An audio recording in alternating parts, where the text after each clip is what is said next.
Good morning. I hope you're having a wonderful day so far. It's pretty early, so if you're watching this live, so there's a lot to be done today, and a lot of great things we get to do in this life, and we have a choice to do whatever we want and make the best of our day or not, right? So I want to talk today really about the one common denominator that is true for every single one of your successes and every single one of your failures. And I know that's a really bold statement to make, to say that there's one common denominator, because for each one of us, because it seems like there's so many different things happening all the time. And when there's so many things happening, it's so easy to point and look at these perpetual unique situations that we're in and be able to point to these unique problems that we have and the unique causes of these problems. But the fact of the matter is there's one thing that's congruent through every single problem we have and every single thing that we have that's a huge success. So before we talk about what exactly that is, I really want to just break down, and I've talked about this before, but the 5 key areas that we look at, or I like to use and bucket in our lives, where we can look and say, okay, I'm good with that area, I feel like I'm excelling at it, or that area needs attention. And often what happens is when we focus on one of those areas, another area gives. But it doesn't have to be that way, because the reality is that the one thing working in one area will actually work if you apply it to the other area. So the 5 key areas that we really want to look at when we're looking at our successes and failures in life and where we're doing good or where we're struggling is we want to, of course, look at our relationships. How are we doing with our intimate relationships, our family relationships, our friends, our work relationships, so forth? When you look at those relationships, you can potentially notice some trends that I'm doing really good in this area, but I might be weak in this other area, because you have to be a different person, and when you're in different places, we change roles all of the time. But if it works in one area, then it probably is going to work in the other areas. And if it's not working in one area, it's probably not going to work in other areas. The other area that I want to talk about is our health, right? We have so much going on with our health, and there's so much to it. It's not just our dietary intake, it's what we do with our bodies. It's what we are thinking all the time. It's all of our behaviors that amount to where our health is going to be at. And then we have our spiritual side, our connection to that source, connection to the deeper energy that's greater than us. When we're connected to that energy, we can feel very empowered and really very directed.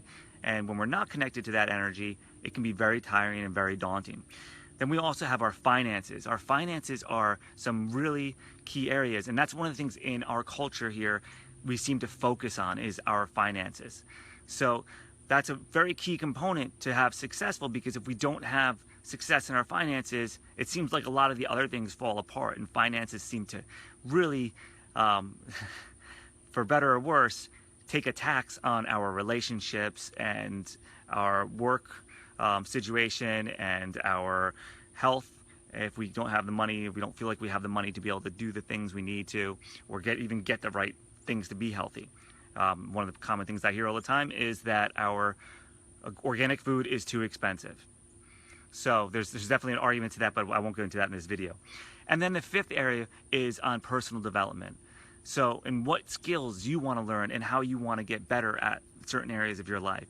And we all want to do this. This is part of growth, right? We want to get a little bit better in some area. And sometimes it's only like we want to get better at this video game, or we want to get a little bit better at cooking, or we want to get these things that we do on a daily basis. It could be play, it could be, any kind of recreation, or it could be something that is helping us in our business or our job. So the 5 areas are our relationship, our health, our spiritual side, and our finance, as well as our personal development. So I'm going to give you an example. In the relationship side of things, we all have that one family member, right? We all have that one family member that has a really, really difficult time. It's really hard to get along with them. And that could be you, or it could be you at certain stages of life. So you really look and see what kind of relationships you have within your family and your core friend group, because when we look at that, we can see that there's a common denominator, something that's happening in every single one of these things, somebody that's there at every single one of them, right? And sometimes that common denominator, actually always that common denominator in all of our problems and all of our successes is ourselves, right? So that's the one common denominator you're going to have in every one of these problems or successes. So we have that one family member that might be a nightmare to be around, and it might even be you. You know, if your health is an issue, you know, there's two key areas of health that seem to be really important that we seem to neglect very easily. It's our exercise regimen and getting some movement going around, and our actual dietary intake. And we can make so many excuses why we can't do any one of the right things that we need to do. We can talk about organic food is too expensive. Well, if you look at a pound of apples, it's actually significantly less than what you're going to pay at a fast food joint. And I don't know anybody that can eat a pound of apples for lunch, but you could do it. And it's going to be like $2.68. So if you actually look into this, it's really that you're making these excuses. And what's happening is that common denominator of you is this one key component, the thing that separates us from all animals and anything else in this world, is that we have this power of choice. We have free will. And if you guys, if you want to, those that are watching live, give me your situation, and maybe I can talk to it a little bit, and give you some pointers in how to dissect this stuff, because it's always ourselves and our choices and our limiting beliefs that are preventing us from taking the next step in our health.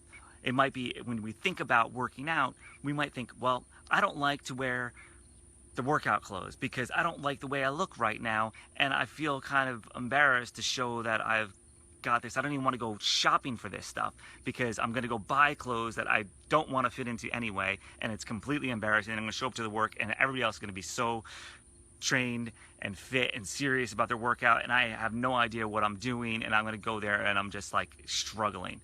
And honestly, nobody's judging you harder than yourself, I promise you.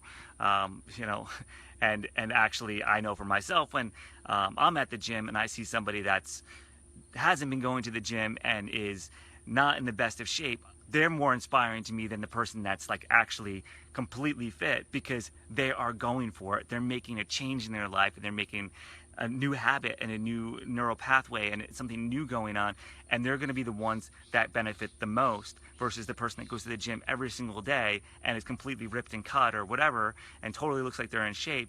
Well, they have a habit of doing that. So the person that doesn't have that habit is actually a bigger inspiration because they're making that change. So if that's you, don't feel judged, because the only one judging you is yourself, in any negative way. Instead, it's actually when people see you, they're like, wow, that person is going for it, and they're going to make a change in their life, and they're making things happen, and I love to see that. And realize that if you change your belief to that, going to the gym is going to feel a lot better than thinking everybody is looking at me because I am overweight and I don't fit into my clothes and I'm not feeling good about these things. So if you actually tie into that, that is huge to change your idea about going to the gym. It might be, when I go to the gym, I get sticky and sweaty and it feels really uncomfortable. Well, if that's what you think of the gym, and feeling sticky and sweaty feels uncomfortable, and you're telling yourself that, it's going to be very, very, very, very difficult to actually go to the gym. But if you actually think of it from a perspective like, when I'm sweating, I'm getting rid of anything that's not good in my body, and I'm going to replenish it with really good clean water, and I'm going to operate better on a daily basis. I can't wait to sweat because it's going to get out these toxins that really my body doesn't need.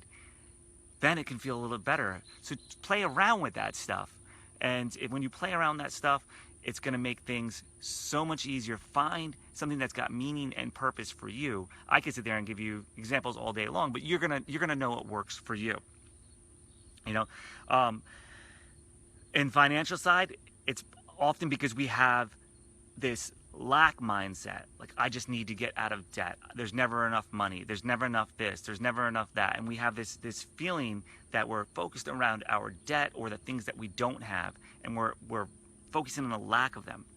And if we start just changing our vocabulary and our terminology to thinking about all the great things we have, because promise you, if you're watching this video, if you're able to get access to this video, you got first world problems. You got rich people problems. I mean, you have access to a wealth of information, and I'm pretty sure you're probably not starving, because you you can get on the internet. So you have the ability to do that. So if you are, then let me know, send me a private message, and maybe we can help you out with that.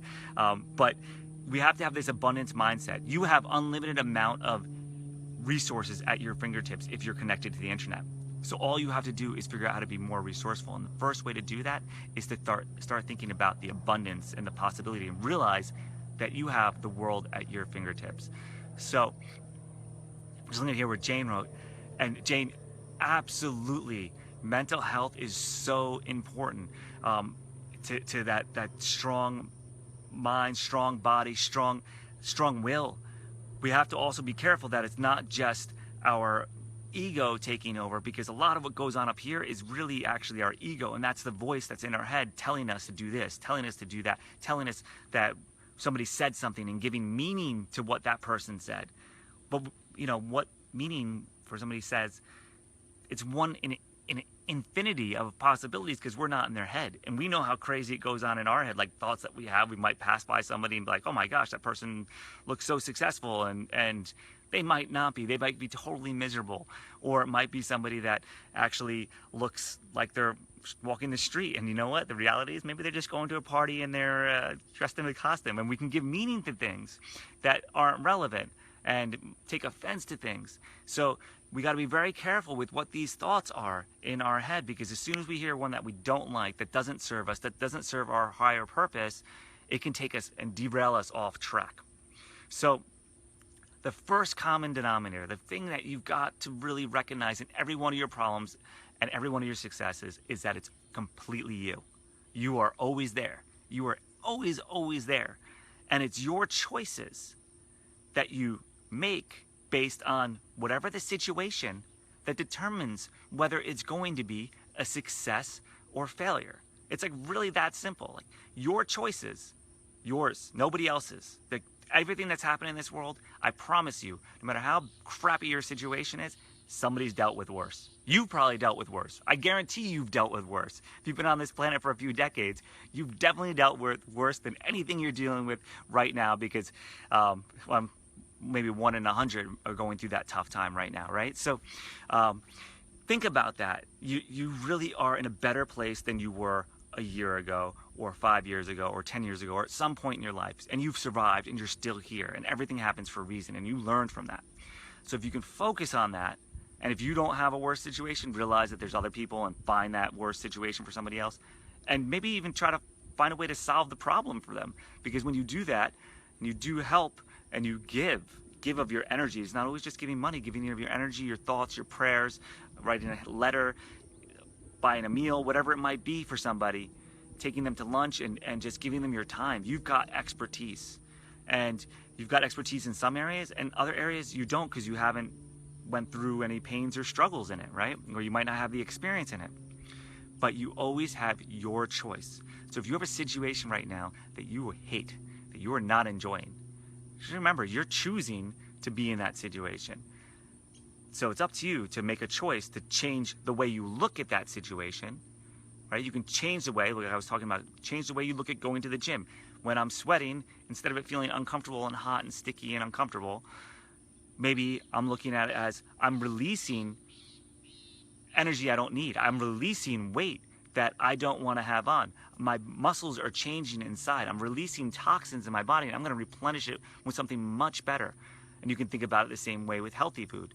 I'll tell you something about healthy food, because people say, I don't know how you eat that all the time.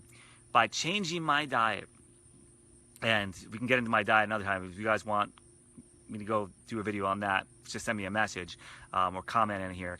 But I mean, I eat so ridiculously clean that the few times that I have something that is a little bit decadent, like a Sour Patch Kid or a Reese's Peanut Butter Cup, it is like off the charts, mind-blowing, delicious, or sometimes I don't even want to have it. But when I have a simple thing like almond butter and an apple, it's like, whoa, this is amazing. So your taste buds actually change, and you actually feel better when you're eating this healthy stuff, not just in body and energy, but also the taste buds. Like it actually really tastes like foods. You start craving these things that are healthy. So if you make the switch, it only takes a little bit of time to get there. So tomorrow I want to discuss a little bit about how to analyze yourself and your situation, because these videos are going really long, and I really love that more people are joining in, but I really want to keep these short enough that people will watch through. So tomorrow I want to analyze how to show you how to analyze yourself, your situation, so that you can make these better choices, right? Because you're making good choices. You're making great choices in several of your areas of your life, right? You know that. You've got things on lockdown. You're happy in certain areas. And then there's other areas that are maybe not where you want them to be. And every single area can take some growth, right? Everything can get a little bit better. So tomorrow we will talk about it. It's really coming down to the choices you make and how you figure out what those choices are and focusing on what that outcome is that you want. And there's a key in that statement right there. You know, we really want to be able to analyze ourselves. I'm just going to say it again. We want to analyze ourselves because we're all unique, right? So I could tell you how to do certain things that I've done before, but you only know what's important to you. So I'd rather tell you how to think about it. Back to what Jane mentioned there, the mental health, that really having a clear mind. If you can analyze yourself and what's important to you, you can make the choices that are going to lead to the outcome that you desire. And there's a key pieces in that sentence, and we'll go over it tomorrow. So thanks for tuning in. If there's people that you think will benefit from this, please share, and please check out the video tomorrow. I'm going to try to do it first thing in the morning again. I'm getting up real early, trying to shake things up for myself, getting up at 5 a.m. I'm going to do it for a week and see how I feel, because I feel like I've been a little bit lazy about it. So thank you, everybody, for tuning in. Arturo, let's see if there's... Great point, Arturo. The ability to work out is going to make you live longer and stronger, and you're going to have more energy on a daily basis. You might see I have a lot of energy today, and it's because I was already at the gym. I know I kickstarted my day.